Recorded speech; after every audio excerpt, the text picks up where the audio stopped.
traveler.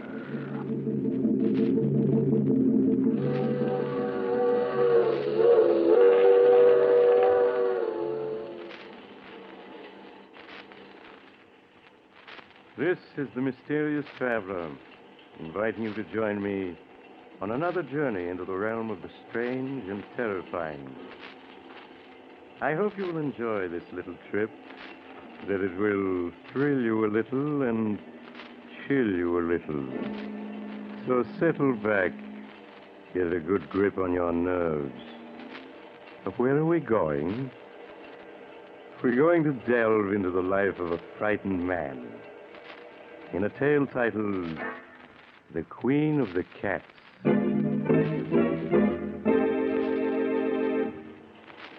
Some years ago, when I was practicing medicine, I was called upon by a young girl of 22 or so.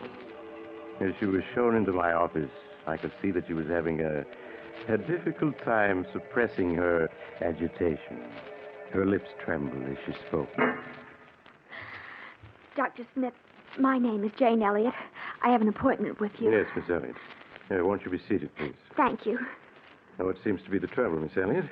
You're trembling, and you don't look well at all. I'm not ill, Doctor. It's Chris Arnold, my fiancé. Oh, Doctor, you've got to help him. If you don't, something terrible will happen. Well, I'll do everything I can, Miss Elliott.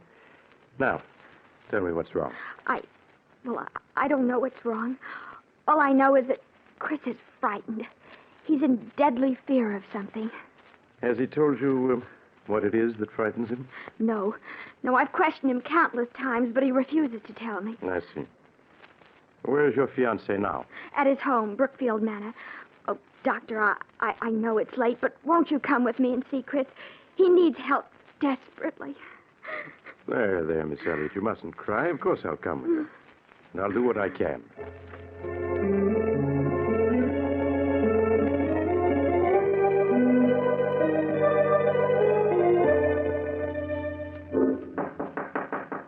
Who is it? Chris, it's Jane. Just a minute. Jane, I've asked you before not to... Who's he? Darling, this is Dr. Smith. Doctor, this is my fiancé, Chris Arnold. How do you do, Mr. Arnold? Why the devil did you bring him? I don't need a doctor. Please, darling, I just couldn't stand Forgive to me, see Mr. you. Arnold, but it's obvious to the most untrained eye. You do need a doctor. Please, Chris, tell the doctor what you're afraid of. I'm not afraid of anything. Oh, darling, please tell him, please. You can't go on this way. Yes, you're right. I can't go on this way. If I don't tell someone, I'll go mad. Believe me, Mr. Arnold, you'll feel much better once you've talked your fears out. Now, suppose you start from the beginning and tell me everything. All right, Doctor. Come on in. I suppose it all began 2 years ago at a party Jane and I were invited to.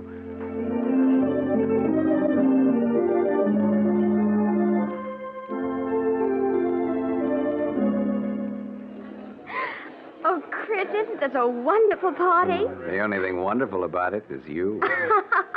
Oh, Chris, don't. People are watching. Oh, a fine thing when a man can't kiss his best girl in public.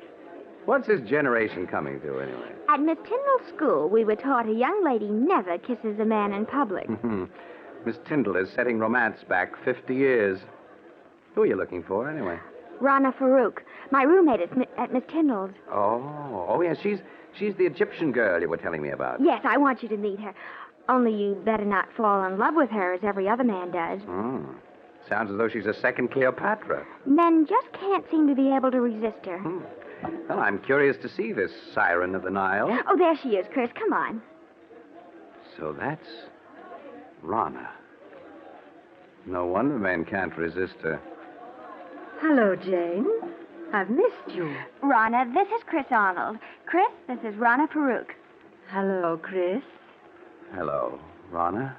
Oh, look, there's Miss Tyndall waving to me. Excuse me, won't you? Of course, Jane. I'll be back in a minute. You know, Chris, at Miss Tyndall's, the first thing I'd see in the morning when I got up, and the last thing before I went to bed was your picture. And I always knew that someday we should meet. And now we have. Why are you staring at me like that? Aren't you going to say anything? I prefer just to look.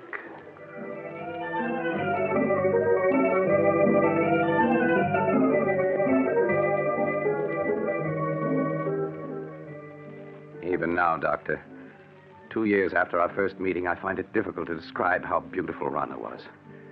She had lustrous black hair that came down to her shoulders and sparkling green eyes that bewitched you. No words can do her beauty justice. I was captivated the moment I saw her. I see. What happened after that first meeting? Rana seemed also attracted to me. After that night, we saw each other constantly. You did? Nothing seemed to matter to me when I was with her. And it made me indescribably happy to learn she felt the same way. A month after we'd met, we were married. Please go on, Mr. Arnold.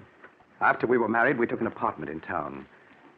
In the months that followed, I began to see Rana not as the image I'd been infatuated with, but as she really was, vain, selfish, and possessive. It was a possessiveness verging on madness. She couldn't bear to have me out of her sight, and when I was, upon my return, there would be questions, countless questions. I began to dread seeing her. And then there were the cats. The cats? Yes. She had an insane passion for them. Yes, when Rana and I were at school together, Doctor, she always had a few cats around. She said that she couldn't live without The apartment was always full of cats. She'd sit for hours stroking them, whispering to them until I felt I'd go mad. Life became a nightmare for me, a nightmare full of cats. And Rana asking questions, endless questions. One day, I realized I couldn't go on living with her any longer, that our marriage had been a mistake. I decided to tell her about it that very evening. May I come in, Rana? Of course, dear. Rana, there's something important I want to talk to you about. Oh, please, Chris. There's so little time just now. We can talk later after the party. But, Rana, this is important. I think that... Darling, whatever you have to say can wait. Now, please hurry. But... Well, all right. We'll discuss what I have to say later. Chris, when I called you at the office this afternoon, why didn't you tell me that you had had lunch with Mary Walker? What? How did you know I had lunch with her? Oh, a friend told me. A friend? Who was it? What is it, my beauty? What are you trying to say? Rana, put that cat down and answer me. Who was the friend that told you I had lunch with Mary Walker? You have never met her, darling. How is it that you always know what I've been doing, whom I've been seeing? It's as though you have people spying on me. Chris, what a thing to say. Now, please hurry or we'll be late. There's something strange about the way you always know what I've been doing. Sometimes I suspect... Chris, look out. You've stepped on Sabina's tail. I'm sorry, but I didn't see it. I asked you before to be more careful. Poor Sabina. Are you all right now, my beauty? If there weren't so many cats underfoot, I wouldn't have stepped on her. Why must you have 5 cats around? Because I love cats. They're beautiful, sacred.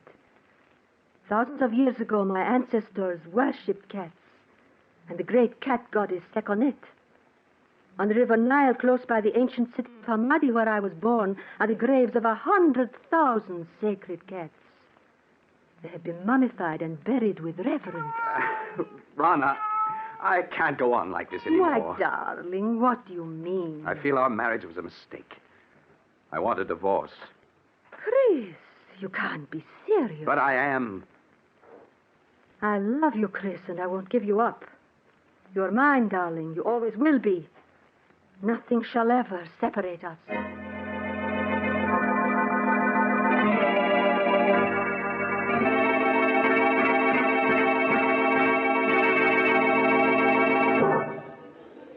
Would you care for a cocktail, sir? No, thank you. Well, even if you won't have one, Mr. Arnold, I will. Jane, it's good to see you again. Just let me look at you. Chris, you're not looking well at all. Are you all right? I am now. Jane, can't we go someplace and talk? What about the terrace? All right, Chris. Yeah, this door opens onto it. Yeah, this is much better. It's been quite some time since we've seen each other, hasn't it? Yes, the last time we saw each other was the night that... The night that I met Rana. Yes. How is Rana, Chris? Oh, She's fine. Jane, I've made such a mess out of everything. I was a fool to have married her. Please, Chris, you mustn't talk like that. But I was a fool, Jane. Mistaking infatuation for love. Can you ever forgive me for the way I behaved toward you? There's nothing to forgive, Chris. Well, Jane, this is a surprise. Rana. Hello, Rana. Really, Jane, the way you've avoided calling on us, I half suspect you are still in love with Chris. Rana, you had no right to talk to her like that. Please, Chris, I'm afraid I'll have to be leaving. It's getting quite late. Good night. Good night, Jane.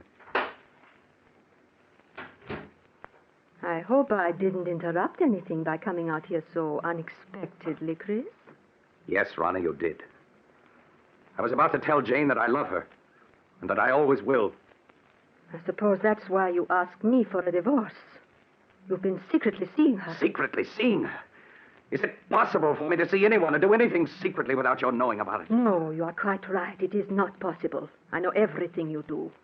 So I would forget Jane if I were you. Rana, how can you possibly want me, knowing how I feel about Jane? You've got to give me a divorce. I'll never give you a divorce. Never. Do you hear? You're mine. You always will be. Yes? Well, what's to prevent me from leaving you? Wherever you go, Chris, I'll follow. If I can't have you, no one else ever will. Remember, Chris, you're mine. You always will be.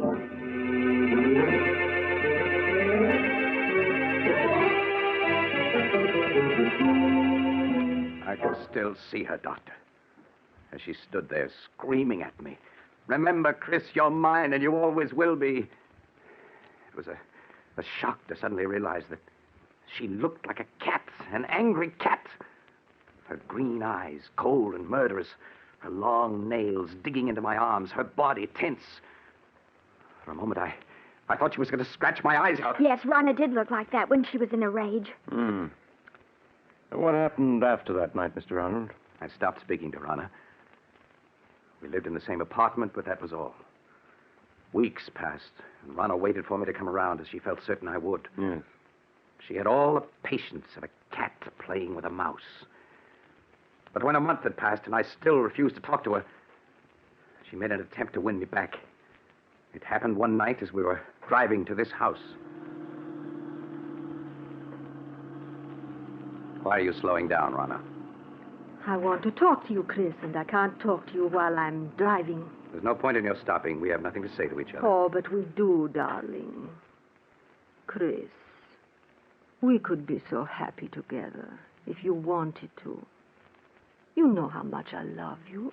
It's a possessive love that smothers me to death. Chris, you know that isn't true. I could make you happy if you don't let me. Oh, please don't turn away from me, Chris. I'll do anything to make you happy. Anything. Anything? And you can give me a divorce. So you're still thinking of her, hoping I'll give you a divorce so you can marry her. Well, I won't. Do you hear? I won't. I think we'd better be moving along. Chris, you haven't any right to treat me like this. I'm your wife. Only in the eyes of the law, not in my eyes. I hate you. I hate you! You cat! You almost took out my eyes with those claws of yours. I will scratch your eyes out before I let any other woman have you. You're mine. You always will be. Perhaps this will bring you to your senses. Slide over. I'll drive. Very well, Chris.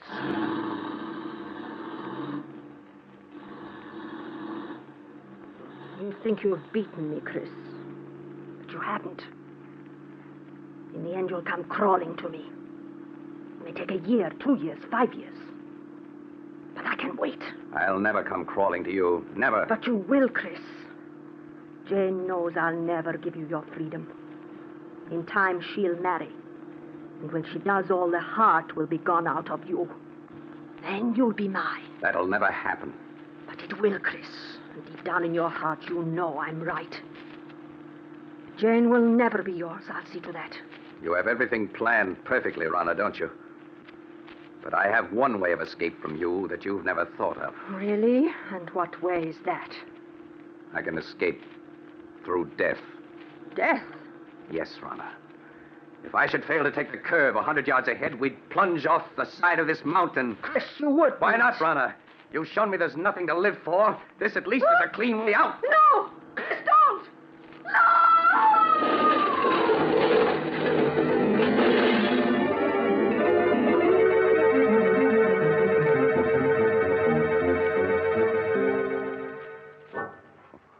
drove the car over the side of the mountain, Doctor.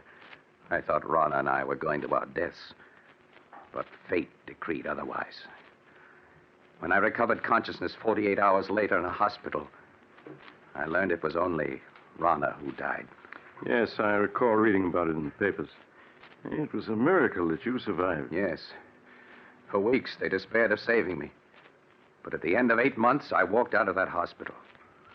The police believed my story that it was an accident. And I was free to begin a new life. It was just a week after I was discharged from the hospital that I ran into Jane. Chris! Oh, Chris, it's you. Janie, you always seem to pop up just when I need you most. Chris, you look so much older. Are you all right? And my heart isn't any too good, but otherwise I'm fine. And seeing you again is just what I need to put me on my feet. These past months must have been so difficult for you. I don't want to look back to the past, Jane, but only to the future. The future I once hoped we'd share, and still do.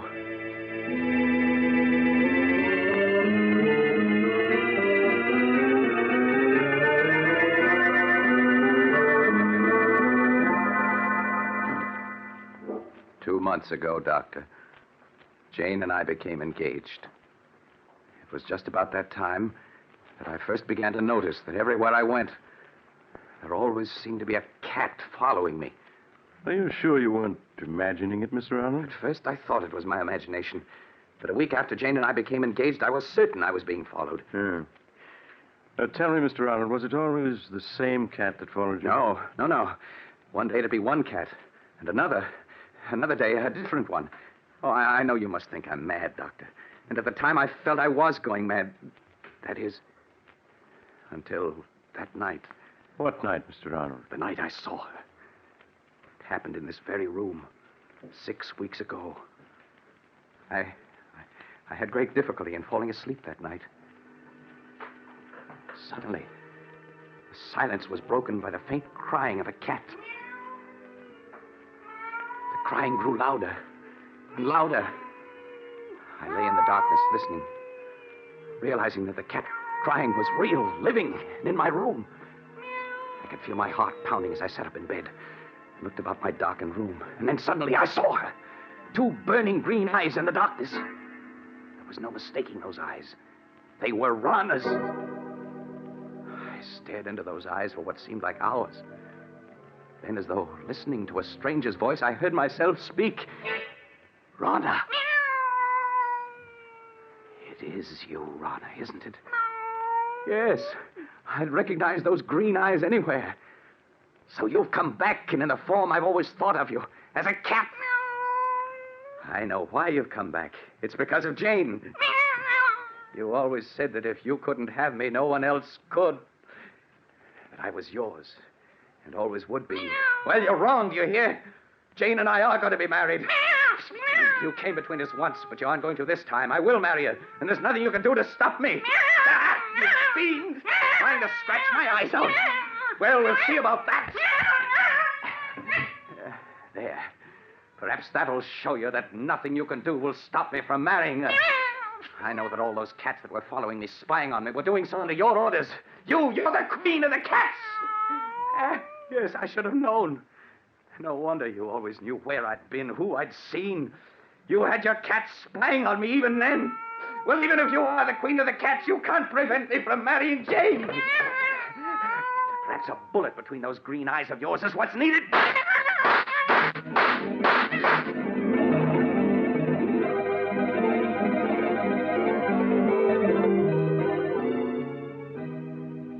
I emptied the gun at her, Doctor, and then turned on the lights.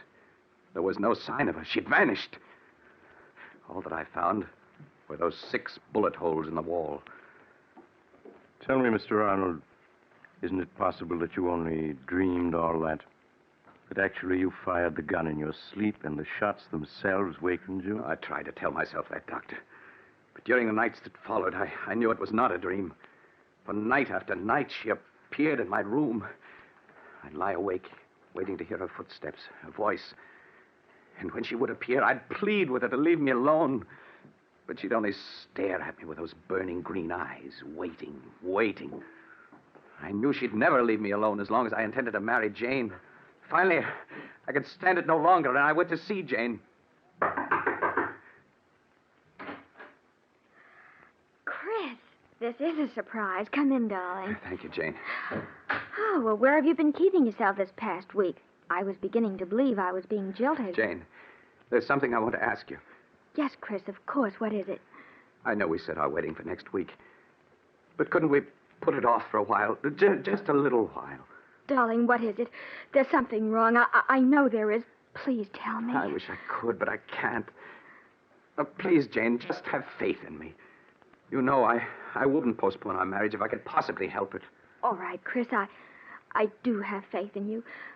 We'll consider our marriage postponed for the time being.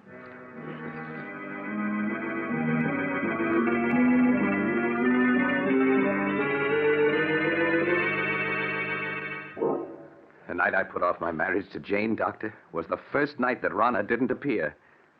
And the first night in a week that I'd been able to sleep. You think, Mr. Arnold, that she didn't appear again because you would postpone your marriage to Jane? I know it. Weeks went by, weeks in which I was able to sleep soundly without being awakened by her. And I came to think that perhaps it had all been part of a horrible nightmare, and that I was over it at last. A week ago, I asked Jane to set the date for our wedding. She did so. And that same day, we took out a marriage license. But that night, she appeared again. Her eyes shining in the dark, cold and murderous.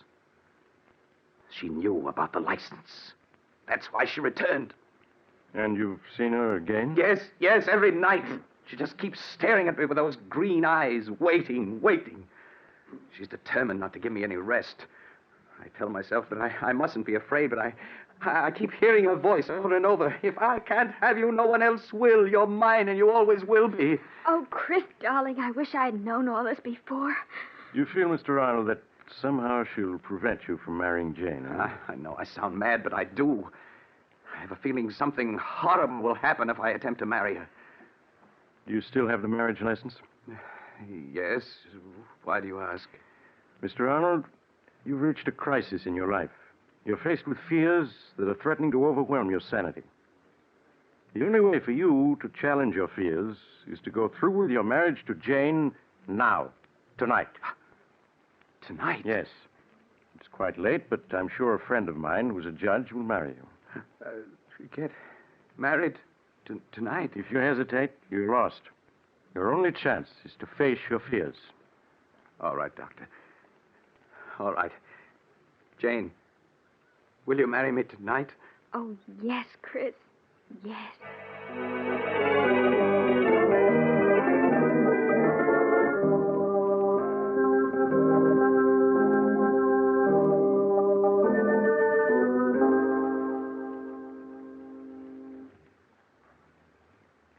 I'm sorry to get you up in the middle of the night, Judge, but for reasons I can't explain, it's important that these two be married tonight. That's quite all right, Doc. Always glad to oblige a friend. Have you got the license and the ring, young man? Yes, sir. Here's the license and the ring. Now, young man, if you'll take her right hand. That's it. Now, shall I give you the long ceremony or the short one? The short one, please. Just as you say, young lady. This is the shortest one I've got. Do you, Jane Elliott, take this man to be your lawful wedded husband, to love, honor, and obey as long as ye both shall live? I do. Do you, Christopher Arnold, take this woman to be your lawful wedded wife, to love, honor, and cherish as long as you both shall live? It's she. It's Rana. Chris, please, it's only a black cat. You mustn't pay any attention Of to course it. not. Now, It's Rana, I tell you. Look at her eyes. I told you she was trying to prevent my marrying Jane. Well, I'll get rid of her once and for all. Chris, what are you doing with that gun? Put it down. She got away. Well, wherever she's gone, I'll find her and kill her. Chris, come back.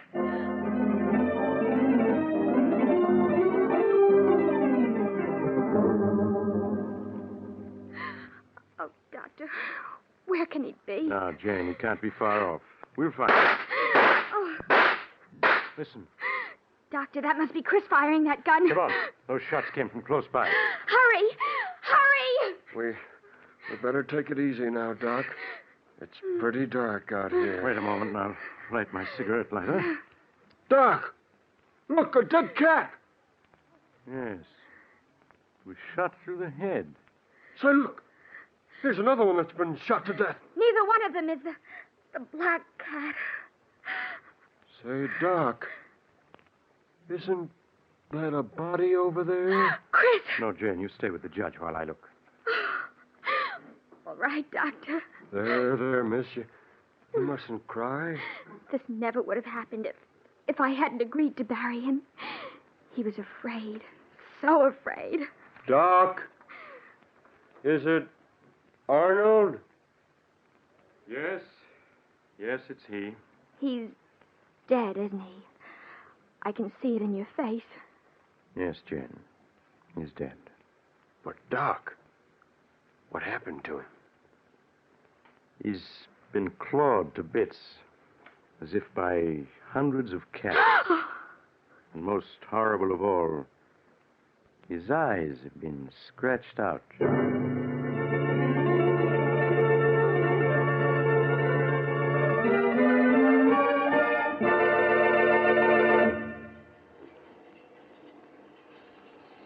This is the mysterious traveler again.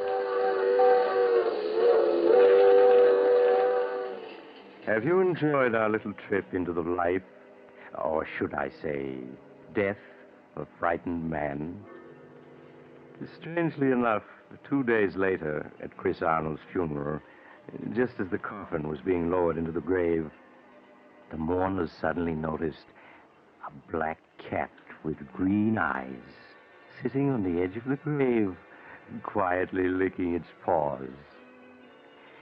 By the way, I trust you haven't a cat in your home, particularly a black one. I once knew a woman, she's dead now, who had a... Oh, you're getting off at the next stop, huh? I'm sorry. Perhaps you'll join me again soon. I take this same train every week at the same time.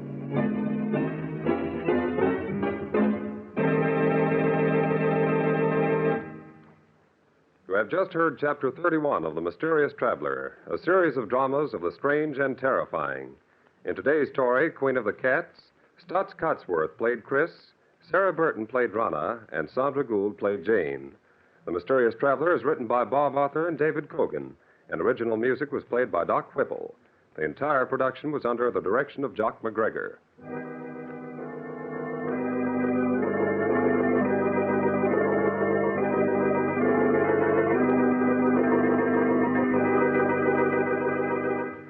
Listen next week to a tale titled Broadway, Here I Come. Another Tale of the Mysterious Traveler.